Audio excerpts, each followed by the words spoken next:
this has got me really worried. If you create short form videos on Reels, TikTok, or Shorts, I'm very worried for you. I think that you are getting used. I think that you are setting yourself up for disappointment, and I think you should stop. So Roberto Blake tweeted this the other day.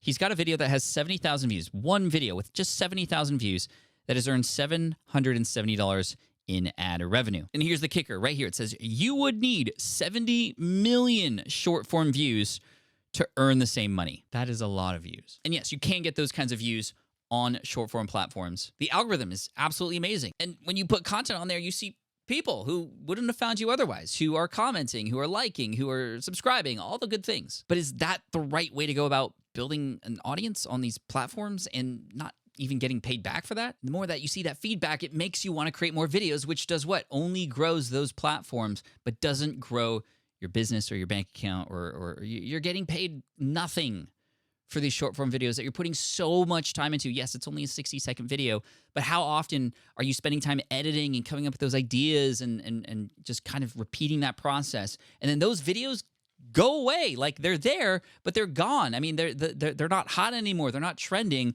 So they just sit there doing nothing for you. I have videos that I've published on YouTube years ago that continued to pay me again and again and again, both through ad revenue and affiliate deals. Ugh, I'm sorry. And the other day I saw this video from creator Rafidi, who was talking about the fall of short form content on individual social media platforms. In fact, Facebook, Meta, actually just suspended their creator fund, right? So the funds that they were giving out to creators who reach certain benchmarks has been suspended because they're not making enough money with short form. This is really worrying. I mean, ultimately what's happening here, these platforms are discovering that it's hard to monetize their short form content. In fact, Instagram's going to go back to photos very soon because the feed is more profitable for them than short form videos. Because think about the way you watch videos. You're not excited to watch a 15-second to 30-second clip in the middle of just streaming through a whole bunch of other smaller clips, right? In fact, let me tell you about this guy, Arvin. Arvin is a creator from the UK. You probably don't know who he is because most people know his pet seagull, Steven. Yes, Steven Seagull.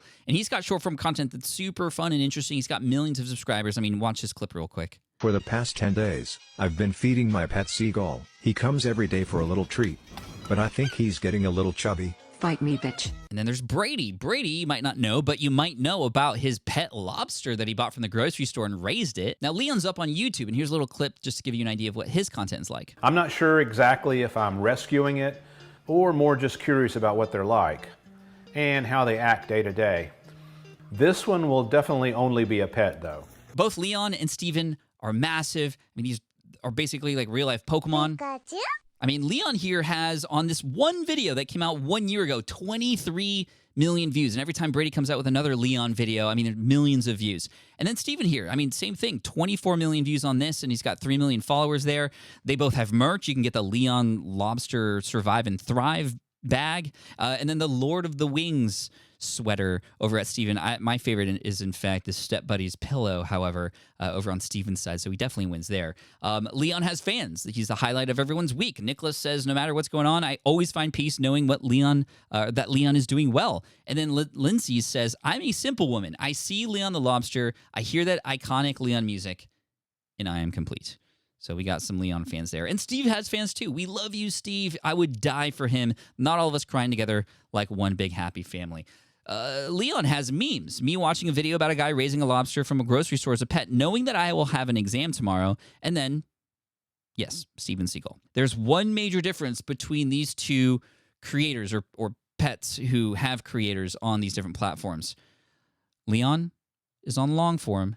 Steven is on short form. Leon long, Steven short. And you might be wondering, is long doomed because everything is about short form? But like we were talking about, no, it's actually the opposite. Long form is thriving, really. I think people want to go deeper with things, not deeper into the ocean, but deeper with content and deeper with story. And you can only do so much on a short form content platform. And this is why, when it comes to building audiences, both work really well. And in fact, I would argue that for building audiences, short form works incredibly well for getting in front of more people. But for building loyalty and long-term fans, the things that help your audience feel connected to you, a sense of belonging, connected to each other, long-form content all day. I will take long-form content all day long. And this is exactly why on my channel at Deep Pocket Monster, a YouTube channel I started 2 years ago, focusing mostly on long form content and storytelling, I've got loyal fans. I have 5,000 paying members of the YouTube channel. I have people who buy merch and they sell out in just minutes. We have 600,000 subscribers, or almost 600,000, only after 2 years. Here's the big lesson. Short form content is like a snack. It's like a little piece of candy. Yes, it gives people that satisfaction. It makes them feel good, but then they move on, right? Long form content is like the full meal. You sit down, you have an experience, you eat it, and you feel full and you're ready. And maybe you want to keep coming back to that thing to get that same meal later on. In the world of content creation, especially building fans and where we ultimately want to bring people in, which is into a community, I don't want to be the person who's handing out candy. I don't want to be the person who's just handing out snacks on Halloween, and then these people come up and yeah, I could still have the best Halloween candy on the block. But if people come in, they grab that, where do they go? They go to the next house. That's like people swiping up to the next person, going over to the next house, getting the next snack, filling that little craving. We all know what sugar does to us. It just makes us want more, right? And sometimes I do feel like if I get into a TikTok rabbit hole, I'm like, I do feel kind of unsatisfied after all that. But when I watch a long form video that goes deep into a particular topic that I have interested in, I mean, it feels like I was sitting down at a restaurant. And that's the kind of creator I want to be. The one that invites you to come in, to sit down, to have an experience, to invite your friends, knowing what you're going to get here. This is where loyalty comes in.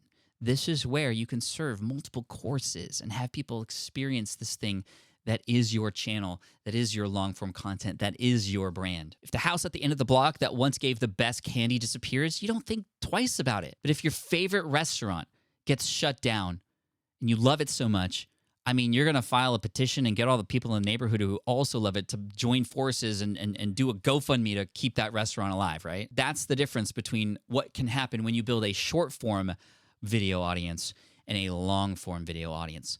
Loyalty. So if you're not doing so already, I would take a lot of that energy you're creating to build audiences on short-form platforms, get up on YouTube, create a podcast, something long-form to go deep with people. Because in the future, that's what's going to be required for you to stand out. The relationships that you build, the connections that you make, the community that you surround yourself with and that you bring together as a creator. That's what's going to help you stand out. And it's not going to happen on short-form video.